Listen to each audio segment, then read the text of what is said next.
welcome back to another exciting episode of YOML Learning. Today we have the final dramatic ending of our favorite book, Humankind, part 5 of 5. Let's go.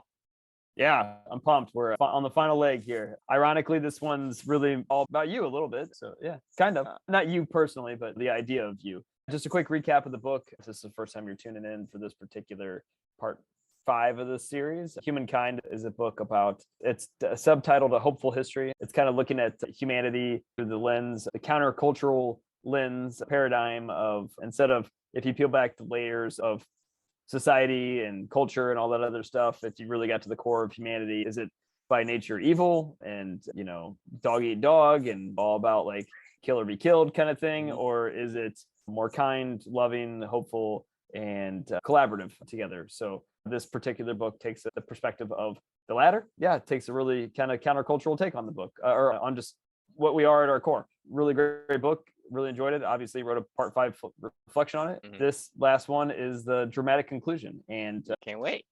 the title of this one is Don't Do It Alone. So that was why I said it's kind of an ode to you a little bit. It says it all. Don't do it long. It's been because you can't. Right. You Right. can't. I mean, it takes two to tango, right? Exactly. So this particular reflection made me think of geniuses. And personally for me, I'm going to start with the quote that the author has in this book that spurred this thought. He said,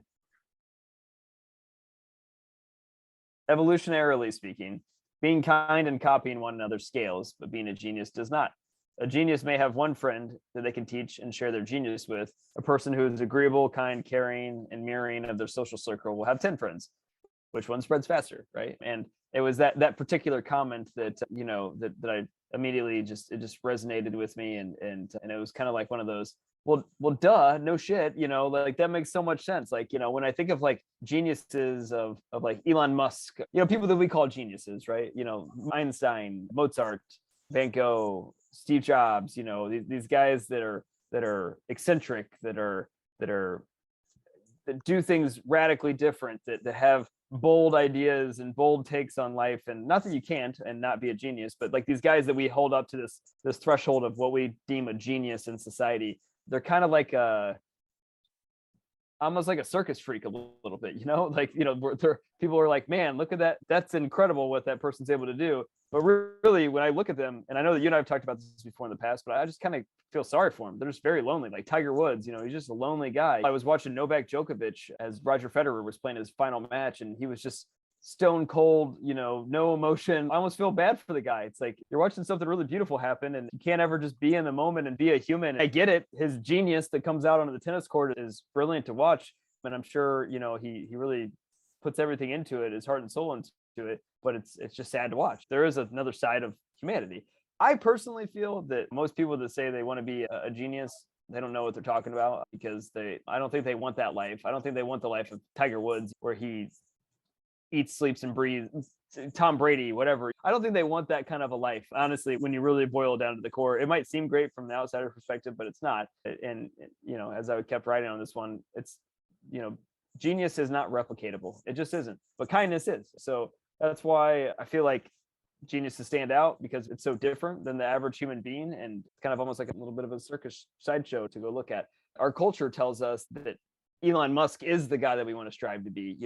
Richard Branson is the kind of guy that we want to strive to be. Steve Jobs is the kind of guy that we want to strive to be, right? And for me, before this whole journey, like that was what I strived to be. I was like, look, that's follow the model. I'll listen to all the podcasts. I'll read all the books. I'll try to do my own thing and be that rogue genius and not listen to other people. And I'm not saying that I'm even close to their level, because I'm not, because I don't want that life. But it took, for me, after I lost Amelia and started this quest, and one of the things I discovered was the core value where I don't want to do this alone anymore. Like this, life isn't worth trying to be that genius and doing things by yourself. And when I started to live that life and to live that core value, it felt better. It felt more natural. It felt more fun. It felt more like me, and it felt more like a human should be. And that was honestly what led me to find you, when I was like, look, I know that I can't do this by myself, and I don't want to do this by myself. And that was when we first connected, right? And then from there, it went on to, we went to mentor 20 plus people in our core values quest. We designed meetup groups, and we're doing this podcast to share with other people. I've written a couple books, and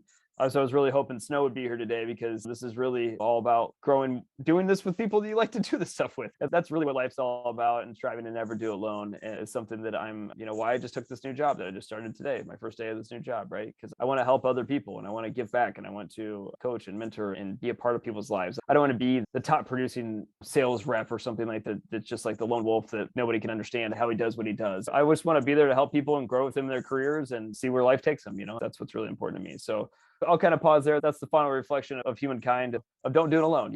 Like, it might seem like it's cool to be a genius, but at the end of the day, really what scales is kindness, because a lot more people want to be around people that are kind. They want to be around dudes like Elon Musk. How many friends do you think Elon Musk has? Like, actual friends? None. Do you think he has any? Do you think he has one? I bet he has. He has no friends. I feel like he's got to have one friend. But yeah, that's fair. I can see him having no friends. You're the one who bringing this topic, and I think I love this reflection title. It suits me well, right? And so I'm willing to bet that Elon Musk has no friends, like zero, literally zero friends. I could see it. Right? Yeah. There's a lot of people that respect him, I bet. And there's a lot of people that talk nicely about him. But I don't know if when you talk about really friends, it's like, let's say Elon Musk is no longer Elon Musk with the money. There's a friend. If Elon Musk gets to the point where he lost all of it, and he has a terrible disease, right?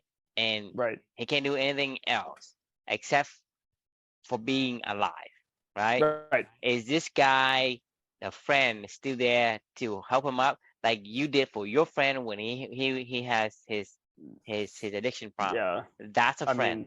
Do you think he has that friend? That's a friend. Anyone who say, hey, I know Elon Musk, I love Elon Musk, they love his money, not Elon. I am sorry, but for me, I think I can relate to this, because I think this is how I live my life. So before I go into my give my 2 cents. First off, congratulations on your new job. Thank you. I'm Yeah. excited to I'm excited for you, and I'm looking forward to hear more good news and more great stories and great success from this journey. I'm very curious and intrigued, and I just want to put that out there. Thank you. Yeah. So for me, it's like, the thing is, like I said, the title says it all. Don't do it alone. It's because we can't. We can't do it alone, because doing it alone means you are leaving yourself, or you're cutting yourself from yourself. Like, you're not whole. One of the saying I keep saying over and over again: if you made $1 trillion, a gazillion dollar, but you can't tell a soul, can't tell no one, would it be worth it to you? No, not at all. What's the point of money? Exactly. That's why I said you can't do it alone. So that's the thing, is we, as a human species, are a part of a group. We are a homo co-op. It takes two to tango. You cannot do it alone, because it's not possible. It takes hundreds and thousands, and the more the merrier. At least two. Like, you have two person, right? One person is zero, is lonely. Two person is a companion, right? When you have a two person, your level of happiness, your level of meaningful goes to infinity, from zero to infinity. That's how much it is, because without the other connections, right? Just one connection. Imagine there's one connection. You are lonely. We go to the prison, and every time you go to a prison and you look at the worst criminals, right? When it did something so horrific inside the prison, their punishment was solitary confinement for like 3 days, 6 days. It's like, and they broke this powerful person who's out there to get against the world, kind of deal. Take him like 3 days to break his spirit, right? You go to prison, like, and in prison you have like the yard, you have basketball, you do a bunch of stuff, right? But to go into, I guess, by yourself with no idea when the sun comes up, when the sun comes down, this is the worst punishment ever. That's why even the worst prisoner spirit can be broken by isolating them. We are not made to be alone. No. Not at all. If you are the last person on Earth, you will become extinct because there's no way you can continue on. There's no way. Even if you have another 100 years, you won't last another month. It's just not possible, right? Yeah. The thing Yep. is, it's not that you are alone. It's like knowing that you're alone. Because let's say you're in a wilderness or whatever, right? You know there was civilization out there. There's a glimmer of hope that you Right. say one of these days I will see my fellow man again. This is why you survive in the wilderness Yeah. for even if you knew that you're the last person on Earth, you probably won't last more than a month. I mean, hell, you see it with, What's the point? you see with couples that have been married for Queen Elizabeth. Like Philip died last year, right? And she's like, ah, fuck it, I'm out. You know what I mean? We are lost a part of ourselves. We are It's part tough. of a commune. A commune is, and we have been living in a tribe for so long that is beyond our new modern way of life, which is you live in the city, you work in these cubicles, and you go home and you do all this stuff. So we are being domesticated by this new regime of culture, right? Right. And it bucks the trend of the culture we had for hundreds of thousands of years, however long we Right. are as a tribe, right? As a tribe, one of the reasons why we become so great as a species is because of our mass sheer size. It's like a virus. You think about a person with a like evolutionary speaking, like being kind, right? And copying one on a scale, but being genius does not. So Right. having being a genius, like you could probably have one friend, but then that doesn't spread. But you have a person who is normal, regular, but it's spread like wildfire. You cannot contain that wildfire. This Right. is what human species are. It's like sparks, right? Basically sparks, and it continues to grow like wildfire. That's why saber-toothed tiger, woolly mammoth cannot compete with us. With the sheer massive collaborations and cooperations that human species can bond together, and that make us as a species, and that what make us what we are today, and that's our root. And we could not just cut it off. If you cut it Right. off, you feel like something's missing. So for me, this piece here is fitting for me is because I feel like that's who I am. Look up to like the Elon Musk or the Steve Jobs, because I told you, you asked me who's my hero before, right? Right. I don't have a hero because Right. I'm gonna do my own thing because I know there's certain aspects of what they have and what a characteristic, personality or money or success, whatever. There's certain characteristics that I want, but I don't want everything. Therefore, I don't want to be that person. I just want to be a normal person that is gonna be like me. So that's why we as a species were drawn to other people who has a commonalities or likeness. You think Right. about it, right?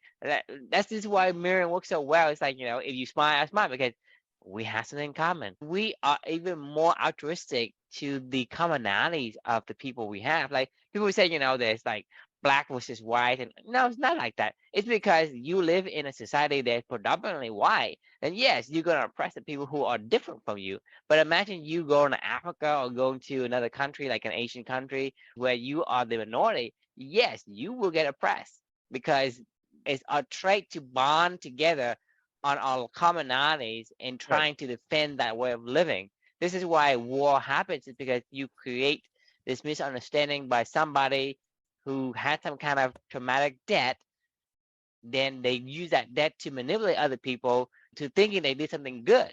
Say, hey, Right. you go to war, you go do this bombing in the US or in whatever, whoever you are, you did it because you had a cause, because you believe in that cause. For whatever reason, whether it's true or not, that doesn't matter. It's a cause that you are doing yourself, or you're doing your friends, or you're saving your family, you're saving your friends, or you're saving whatever.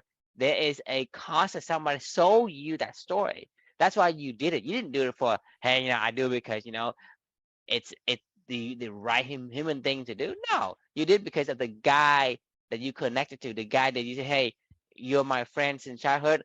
I rely on you when I was younger. Now that I'm able to do something, I will, even if it is to give up my life for to do a suicide bombing for the terrorists. Like, Right. everyone has a story, and they have their own reason why they did it. Same thing with you go back to Nazi in World War II, right? They believed they did the right thing by killing the Jews because the Jews carry all these non-wanted traits. It's to save their race or their likeness from being tainted or infected. Right. Think Yeah. about it. Like, Yep. let's say somebody's sick, right? You're gonna say, well, this guy has to stay away from my family because I don't want my family to get infected.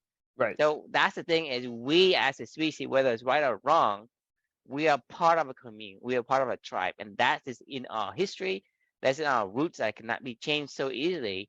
Especially, we only start debugging this kind of trend in the last 2,000-3,000 years. I mean, maybe I give more 5,000-10,000 years Right. compared to hundreds and even million years before. I mean, that's just we're talking about like a single hour in the whole year. You know what's funny though is we talk so much about like the Edisons, the Henry Fords, Because that's we got like conditioned to do yeah, that. That's that's a right. new culture that It somebody said is. you gotta do that. But the thing is, you went along with everybody because that's how that's our I mean, they did build incredible stuff, but nobody said what the cost was of that. Like I admire. Look, I'm not saying that this world doesn't need Elon Musk's and Einstein's and Henry Ford's and all these people. it's nice to have them, but we don't because the thing is, Right. what's the cost? Do I need all these inventions? It's Right. good that we have it, but if he doesn't come out with something else, will I guarantee you this is how technology comes. And it's not like Elon Musk and Bill Gates and Steve Jobs. They are not even Edison. They are not the only one that came up with the idea. They are not the one with the original ideas. They just Right. took somebody's idea and make it better, right? And so that is still standing on shoulders of giants. So yes, it's either them or someone else. It's gonna be someone else. But the thing is our life better? And do we thank them for them? Yeah, I mean, yes. But at the same time, what's the cost? What's the cost For them to them, personally. Yeah. Right. and to Right. us? Because they are giving our society a path to follow, and that path isn't what we want. That It's path not, is not sustainable. right. So it does affect us a whole lot. And so I'm saying is, what's the Yeah, price? that's good. That's a good point. I don't know if you saw this the other day, but your boy Schwannard gave away all of Patagonia to help fight climate change or something like that. I can't remember what he did, but he became a non-billionaire. So is he stop making? I mean, he can keep the money as long as he stop doing it. No, he gave away the money, and he said he's gonna. I don't care if you give away the money. If you And continue to make the damage to the environment, I don't care if you give away money. The thing is, if you know that you did wrong, what should you do? You stop. I will respect him if he just say, okay, I wrote this book and I tell you guys this is bad, therefore I Right. stop. I respect you. But to say, hey, I wrote this book because I know this is bad and I'm trying to do less bad, so therefore you should praise me as a hero, or I give away my money or whatever. Still, you still continue to do the bad stuff. Let's say I'm selling drugs to people, right? And I'm giving away the profits. Hell, keep the money, but stop. Right. I still respect you if you do that. Hey, yeah, I make a mistake. I see it now. Now that I see it, I stop. Right. Don't tell me that you continue on and wrote a book and tell people that, hey, this is what you should do is do less harm. Don't shoot 10 people, only shoot 5. Right? I shoot 5 people, and the people that I shoot, I took the money that they would have taken away or eaten or because of whatever clothes. I'm going to take that. I'm going to feed the other 5. Right. The cigarette companies go to fund blood cancer research or something like that. Like, we're going to give away all of our profits to go fund lung cancer research. Yeah. No, that's what I'm saying. It doesn't make sense to me. It doesn't make sense to me. It's just like, I'm gonna shoot 5 of you. I'm gonna take the resource you have taken up, and I'm gonna give those resources to the other 5 so that they have twice as better of a life. Right. Right. So to harm the environment and saying you're not, saying that's a way to do things. Right. And they give away the money. I don't care if you give away the money. Keep the money. Keep the money, but stop doing it. I mean, to me, it's I don't know why. And I don't know. I know why. I totally agree with what you're saying. It's just hypocritical. I mean, yes, and you're looking at things and you're going like, look, I get it, and I appreciate you wanting to like not be hypocrite, but what you're doing still doesn't solve the problem. The problem you're trying to fight is what you're doing in the first place. Like, fight that. I get what you're saying. It is really funny. I know you and I both didn't really love that book. Bring this back to you a little bit in terms of, one of our missions, what we call balance, which is our mission, is meaningful work and meaningful relationships, right? It is impossible. Look, even having meaningful work and doing it by yourself, It's not it's meaningful if lonely. you do it It's by not yourself. fun. I don't write these things for myself. I mean, look, don't get me wrong. These are great reminders. As a matter of fact, like reading this today and But having this conversation with certain things that you and I can read books all day long. Like I read books, you read books. It's the understanding that I have for these books and these reflection. It just isn't comparable unless I'm talking to you. no, I That's mean, what I I agree. see. And so Yeah. there's tremendous value in just talking to the other person Sharing. as a sounding board and saying, yeah, I think you're right. Or no, I think I'm missing something. Or when I say to you something and it bounced back as kind of like, okay, does it make sense even coming out of my mouth? When the guy's like, you're just asking me about a question and trying to clarify some stuff. I see the kind of word I was saying, and that creates a more reflective perspective on what I think. It reaffirms or kind of disconnect with what I truly believe. And Right. so that is so much more than just trying to read a book and say, "Well, this is my only perspective." That only get you so far. But in order to expand that horizon, you have to talk to the other person. And this is why having this year of magical learning episode podcast excites me so much. And for me is every single time I got on here, we probably talk more than we should. It started at Okay. 15 minutes, and now it lasts, until we have to go to, we have to go to bed. But that's the point, right? Right. It's so much more that I just don't think I can get that kind of understanding without talking to another person, especially I another person totally that understands you right. and has the same common interest as you. 100%. And like when you and I, like, it reminds me of, I told you I used to listen to that How I Built This podcast all the Hmm. time, right? 90% of them, the co-founders that start out these businesses of How I Built This, don't finish these businesses together of How I Built This. And there's some breakup along the way, somebody exits 3 or 4 years into it or 2 years into it or whatever. It happens every single time. And that's because they started out with the outcome focused of accomplishing a project together, right? Like, Hmm. that's different than what you and I started this whole thing together with, the idea of building a culture first, number one, and then building a culture around meaningful work and meaningful relationships. And that's where our relationship grew. So whatever we produce or don't produce, like, I have 100% faith that I will be doing something with you for a long time, for a very long, significant period of my life. And it will always be fun, right? Like, whatever we produce out of that, I mean, I don't know, maybe the outcome becomes one of the stories that are on How I Built This or not, but it's kind of irrelevant. Like, that's not what this has ever been about. This is not what we care about. Like, this is literally what we are doing right now, is we're living what we care about, which is what we're building, the Club and E ecosystem is doing exactly this. Like, it doesn't have to produce revenue. It doesn't have to make sense. Like, we've talked about this before, and Exactly. many And so times. Like, this is why I say we don't need the Elon Musk or right. the Steve I don't Jobs. want to be Yes, Elon Musk. because they can even without them, right? I don't want to As blitz long as scale you a have meaningful business. for work, you still have meaningful relationship, and that Right. will give you the enjoyment and fulfillment that you need. I mean, think back Exactly. to the Mexican fisherman, right? Does he need Elon Musk? Does he need Steve Jobs? Does he need No, the iPod in his pocket? You know what I'm no, saying? he That's what just I'm needs to go saying. be able It's to do what he likes to do, and be able to exactly. share it with his family and somebody else. It reminds me of The Old Man in the Sea. I just finished that one the other day. It's top of mind. And my dad was going through my Audible account because he likes to steal all my books and stuff and listen to stuff that he wants to. And he goes, "Oh, The Old Man in the Sea." He goes, "What'd you think of that one?" That was the Ernest Hemingway book that I read recently. I was like, "Dad, that book was awful." I was like, "Man, that sucked." And he was like, "Why?" It was like, it was a good story. Like, you go out there and you go out fishing by yourself, and sadly you can't bring it back to show off all the stuff, but it's about enduring, it's about whatever. And I'm like, no, I got it. But like, my reflection on that book was exactly what we're talking about. The whole entire time he kept just saying, like, I wish I wasn't by myself. I wish the boy was here. The boy that was always helping him the whole entire time. Like, because it sucks. It's a Doing miserable things, like, existence. it's miserable. Like, and he loved fishing. He loved it all. You Loved the can't share experience, it, but right? it And share. just sucks. That's Like, why the question I asked is: if you make $1 trillion, but you can't tell a single soul, you can't tell anyone, is it worth it?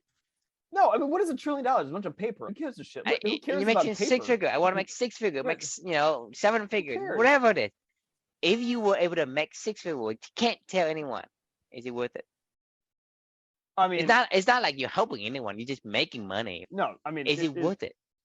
Most people not say no. It's a miserable existence. I mean, I would rather make enough money and I can share with people. Go right. buy them a couple beers or whatever. Like $100, $200. That's the enjoyment of life. Is so much more than making 6 figure, 7 figure, but can't tell anyone a single soul about it. And then that's actually more of a burden than a gift. Yeah, I mean, I can't argue with any of that. Doing life alone sucks. I mean, why do you think people get Because married? I mean, it goes against it goes against our nature. That's right, why it's miserable. We cannot right, do it alone. And if you think you can, you're being fooled by the new regime of culture, for sure, right? 100%. For whatever reason, we're being tricked into have domesticated us to become this kind and right, altruistic type of individuals because right. we are a collective. Our Mother Nature has done that, right? You know Mhm. how we're talking about the experiment with the snowpox or whatever Yeah, in Alaska, right? If they have any kind of hesitation, you bred that one, right? And eventually they change into this more docile kind of species. And we are domesticated by Mother Nature in that way, and we become docile. We become so, and it's one of those things where we can relate to each other by our micro expression. Our micro expression can tell us whether or not I'm agreeing with you or I'm disagreeing with you. It can also tell us if I'm lying to you or I'm being honest with you. You can feel the feeling that I have by the tone and by how I say things. Even if I pretend to be mad, you can sense that I was pretending right. because that is something that I think this is the strongest bond from a person to a person in the human species. That's the strongest bond that we have that the other species they just don't have. And this is why Agreed. the ideas, the meme, right, the ideas and all these, I guess, concept is get passed on from generation to generation. Make like one person know how to fish because of our ability, 9 other people.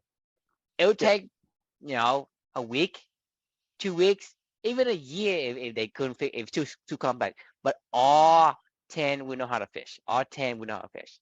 for sure. Right? Yeah, That's the beauty of it. But if you take somebody who isn't have this kind of connection, this kind of bond, they can probably teach one or two among 10, among 100, whatever. It could not right, spread. But for right. us, it is 100% spreadable. It's like we are like the virus of the O, right? Which is like we spread like wildfire that cannot be contained. Whether the Neanderthals are bigger, smarter, stronger, faster, whatever, they could not outcompete rapid spreading of ourselves and ideas, right? Because That's our superpower. It's spreading we culture, become dominant because there's no power that can compare to the massive cooperation. Even a Neanderthal, they are each individually much stronger, much smarter, much I mean, faster, and couldn't connect, right? So having like let's say you're having 2, 10, 20 giant versus 200,000 humans, right? right, You can't compare that. And even you double your size, we exponentially, make our size go up exponentially. So you cannot compete. Just like wildfire, you cannot contain it. It's just too fast for us to contain. right. It's so that to me is the thing that we have, and that is built into our nature, to build into our DNA. So to do it alone in the last, I guess, 200 years, 300 years, we have become completely like re-domesticated by this new culture. However, it came into being a new culture of, hey, you gotta be like a robot, you gotta do that. So it kind of bucking that trend. And so whatever the book is saying, like play, the opposite of play isn't work, right? So Right. play equates to learning. You only learn when you play. Yeah. And the opposite of play isn't work. The opposite of play is actually depression, Yeah. right? Yeah, And you're so, right. Yeah. and I so mean, I'm not so gonna so lie. Like, if you don't play, so in today's society, if you don't play, you work. That means you're either happy or you're depressed. I That's mean, what I get out of this concept. I'm being playful. Like you say, like most of these smart animals, they are very playful. Playful right, is one of those things where we learn at our best when we are playful. It's because we're experimenting with no rules and no restrictions. So right. we are learning so much more in a state of play. And that's why we like to play. Once we play, for whatever reason, our minds expand and absorb all the things that we do. And that's why we learn so much so fast when we're a kid versus an adult. We don't learn anything just because we were structured with these rules and rigid requirements of society that we can't learn. And so to learn, you have to play. And to play means learning. So if you want to, and that's why in our company, play and learning is actually two of our seven core values. It is. But it's I mean, supposed to be one because you cannot take play away from learning because well, you can't learn I something think if you're that's doing it not right, fun. well, it all goes together. The thing about if Yeah. something is so bad, it's hard to learn. It's Uh, not even just that hard. I mean, you give me a book to read or an audiobook to listen to. I've had days where I've done 12 hours of an audiobook or 6 hours of just reading a book or something like that, right? Like it's not even blink an eye, and probably I'm a little fatigued at the end of it, but it's not the end of the world or something like that, right? Like, 2 hours of staring at a computer screen going through tutorial videos of stuff, and it's I'm like, like oh my hell. It's god, like like I mean, it's eternity. I know it's like exactly get what me you mean. out of here. That's why I It's hate new projects. I mean, the thing is, new projects are brutal. fine. It's just like these If you corporate chose it, policy, this and right? that. Right. It's not something we want to learn. Therefore, it's not play. It's just No, it's just miserable. It's not boring. work. It's just It's learning miserable. about It's just GDPR depression. and Yeah. and data compliance and security breaches and Yes. Yes. and you're like, oh my god, I get it. Like, just stop it. Like, I'm not retaining any of this information. I know that No. you're just checking a box, but none of this is resonating in my head. Culture in general, I feel like is bending back, but not all the way back to what we're talking about. Like, it's very much so, I hear a lot of people talking about being their authentic self or living their truth or whatever word you want to put behind that. That's becoming more and more of a thing where I think people are Well, understanding, I hey, think look, we I push do need to people have into the this. corner and they resisting. Right. So there's the pushback that's people going, look, I want to be me and I want to be my unique me, right? And that's fine. Mhm. The one thing that I don't think the society has gotten fully back to, that what we're talking about, is going, I don't want to just be me, but I want to be just me with intangibles that make up me, but then do it with other people that also align with that, right? I think that's the next logical progression. That's what we're trying to do as well. And that's where the whole don't do it alone comes into play. It's Mhm. one thing to be your authentic self, but when you're just doing that and not and never around anybody else, then you're just an asshole again. You know what I mean? Like, then you're just like, well, this is just Chris. Like, I just want to do whatever I want to do with with whatever whenever I want to do it. Like, like that's not No, how I think that's you just bastardize the concept of being exactly. authentic. You're It's not being authentic at all. You're just being an asshole. It's not. exactly. If you're not doing it with other people and for other people and enjoying that aspect of it, then there is no point to this authentic self idea, Because right? you're Like, not that's not authentic self. That's right, not you. right. I You're mean, just trying to make a point or whatever. like, I'm Rutger Canada, you smell like fart, right? Well, because something is grinding your gear, so right. you're not being yourself. You're just being the Just be an opposite of being asshole. yourself. You're just being an asshole just because you see something you don't want, right? But being yourself is different. Being yourself is like, who do I want to be? And that's to be a person that is well liked. I Right. guarantee you, there is not a single person on this earth that do not want to be liked by another person. Do you You can remember? hate another person, but if all that goes away, you want the feeling of belonging, and that's being yourself. That's being Do you yourself, right? remember Darren Hardy's Entrepreneurial Roller Coaster book, when Mm-hmm. he was talking about his dad's buddy that was like his mentor or something like that, Coach, football and he was, coach, yeah, his football coach, yeah. right? And he was on his deathbed and he was like, don't miss the point, like, Yes. and like, you can chase after all the money, the fame, the whatever you want to chase after, but at the end of the day, when you're gonna look back and go, Yeah, you're man, on deathbed I say, wish I would have hey, spent more time with I make True, 255 million sales. I wish I make one, right. Nobody's gonna 265. give a Like, shit. no one give a No, shit. See, I'm no, on deathbed, I regret things I did not do. right? Yes, It's yeah, I not a mean, thing yeah, that I I mean, that did or is time you didn't spend with people that you cared about. time you Yeah, get yeah, the thing you did not do, which is spending time right. with your family, spending time with the people, or for the most part, like you going to say, okay, that guy that I hate so much, I don't know why I hate him, right? And now I I, don't feel like I hate him anymore. That's your yeah, true self. That is your actual true self because you held a grudge for whatever reason. It's not you just hold on to that pain for whatever reason. It's not who you are. But yeah. when you say, hey, there's nothing left for me, for whatever reason, that you cannot hold on to that anymore. And whatever that guy you hate so much your entire life, like It's just funny, like how it always comes full circle back to just do the stuff you like with the people you like, and that's really it. you If know you're what I'm not, saying is do the stuff you like because then you'll have higher spirits and naturally attract other yes. people that want to do the same stuff, and then you guys can start to create together, doing stuff that you guys like to do together, and then it snowballs from there, right? Let's say you and I were stuck in the well, right? The well is so wide that neither of us can reach from body to leg to on the wall to climb up. How do we Right. climb up? We have to lean Oh, against each other to move up because yeah, only when you press up that I can move up and you press against me, you can move up. That's the only way to go right, up, right? And right, so that's the thing is you have to lean on each other to make things that would be impossible for a single person to do. So there's a lot of things that is basically being opened up just because you have other people. The for sure. more, the more people in your network, the exponential possibility will rise. And so I mean, that's to me is the essence of why humankind is who we are. And that's something that we should not just get rid of it just because society tells us so. And this is why I think people are starting to fight back and seeing the oppression becoming too much of a bad thing, right? And some of mhm, them are starting to wake up. 100%. It's the Magical Learning Project is the perfect case study for what we're talking about. I find value out of all the things that I'm doing that lead into this thing on the screen here Hmm. and the conversation that we're having, right?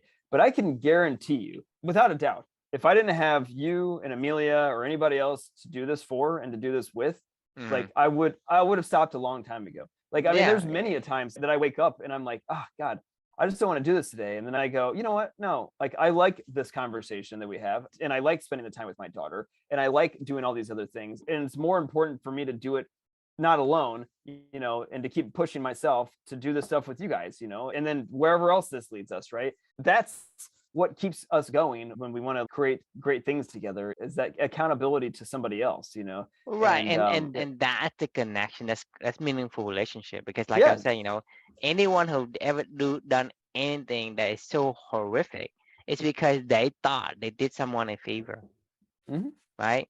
And mind you, like these podcasts that we're doing is at 8 or 9 o'clock in the right. evening, which is like at the end of the day after all We're the both tired, other yeah, things. What we do at the end of the day, it's just something that because it's things that we want to do, it builds its own energy. And this absolutely, this is what we call meaningful work because it is what drives us. Versus, hey, I have to put energy into getting myself to talk about this or talk about that, and voicing my opinions and uploading this to YouTube and all that. right, That's the thing is, once you have something that is for you, it's play, you learn, and you are well fitted and energized to do more of it, and you right, can do it indefinitely. right. It's sustainable. I mean, Exactly. it makes it sustainable. I feel like that's a great place to end our part Great place and five great of time. the human. No, that was yeah. I mean, that's my part reflection of humankind wrapping up. But a great book. If you guys have Definitely a never read good it, book. yeah, get out there and check it out. Definitely recommend this book because I think if you look at the reality of the book, right? Don't look at the other hype and all the culture. Like look at as it is. Right? Give it a Right, chance. Give it a consideration. Is this true? What is this author trying to do? Is he trying to give you something that is convincing you the other way or not? Just look at the evidence by itself and see if you can see for yourself because he's not telling you anything different than what we already knew. We knew right, that we're just not like type of mind about this kind of thing. It's just being buried by all these noise that we as society is basically push on us. He's saying play is learning and work is depression. And you look at the people at work today, right? majority of people, he's saying like only Sucks. 13% of the population who are in the workforce, it is satisfied with their work. That means that there's 87% are dissatisfied or hated their job and they are in depression. Yep. So work equates to depression. Playing is learning. So you Right. want to learn, figure out how to play, and you want to get out of depression. Stop working, right? Do play, and play can get money too. You Yep. can make money from playing. Oh yeah. So For sure. that's the misnomer that I think people need to wake up to. Say like, work isn't the only way to make money. You can actually make money with play. Play is just an effort that you enjoy. Work is Right. is an effort that you don't enjoy. It's the same kind of action. You Right. act on something. You put an effort into something, but something you want and something you don't want. That's the difference. It's the difference between willpower and value power, or purpose power. How about that? But all right, well, great conversation. Thanks for joining. The last question for everybody for Humankind was, what would happen if you invited others to share more into your world? Something to think about. If there's things that you're doing that you love, like go find other people that love it too and see what happens. I think you'll be happier for it. So, and if you're anything enjoy like the stuff that we like to do and the values that we care about, let us know and come on down to Clubany and we'll get you involved in some meetup group thing or whatever, or you can come hop on one of these with us. Come hang out. Yeah, yeah, Come hang come hang out. out. Yeah, yeah. And I will, require you to do anything. Just come hang out. Exactly. Awesome. Well, thanks for joining, and we will see you all tomorrow. Yeah, hopefully another exciting book.